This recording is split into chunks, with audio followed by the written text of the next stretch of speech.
ये घटना सन 1958 में घटित हुई थी। उस समय में चिकित्सा सुविधा बहुत ही कमजोर हुआ करती थी। यूपी के मुजफ्फरनगर के रसूलपुर गांव में एक चौधरी गिरधर सिंह नाम का एक आदमी रहा करता था।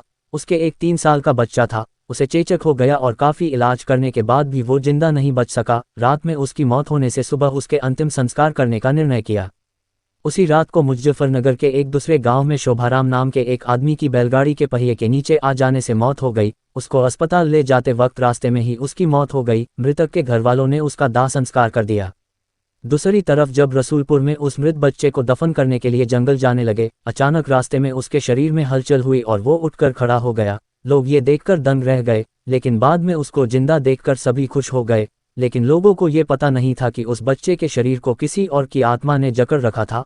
उस 3 साल के बच्चे में 23 साल के शोभाराम की आत्मा घुस चुकी थी। वो अलग जगह पर आकर बहुत परेशान हो रहा था और खाना खाने से मना कर रहा था, लेकिन बड़ी मुश्किल से समझाकर उसको खाने के लिए राजी किया। एक दिन वो बच्चा अपनी माँ के साथ उसके ननिहाल जा रहा था कि अचानक रास्ते में वो जगह आई जहाँ शोभाराम की मौत हुई थी। उस बच्चे ने इशारा करके बताया कि ये रास्ता उसके गांव की ओर जाता है। उसकी माँ उसकी बातों को अनसुना कर उसके ननिहाल चली गई। उसके ननिहाल में आत्माराम के गांव का एक आदमी जगन्नाथ किसी काम से आया। आत्माराम की आत्मा ने उसको पहचान कर उसे आवाज लगाई। जगन्नाथ को बच्चे के मुंह से अपना नाम सुनकर अचंभा हुआ। जगन्नाथ के पूछने पर उस बच्चे ने उसका पूरा इतिहास बता दिया और बोला कि मेरी मौत से पहले ही तुम लोगों ने मुझे जला दिया और इस बच्चे के खाली शरीर को देखकर इसमें रहने लग गया।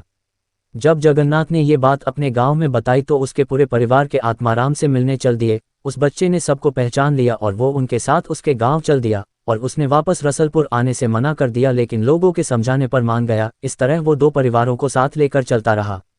इस कहानी से हमें ये पता चलता कि यदि कम उम्र में किसी की मौत हो जाती है तो वो अपनी अधूरी इच्छाओं को पूरा करने के लिए किसी के शरीर को इसका जरिया बना सकती है। दोस्तों, मैं आपको बताना चाहता हूँ कि ये तो केवल कहानी है, लेकिन हकीकत में ऐसे कुछ मामले होते हैं जिनको कोई पहचान नहीं पाता है। इस कहानी में आपको थोड़ी सी भी सच्चाई लगे तो कमेंट के जरिए अपना विचार लिखना ना भूले।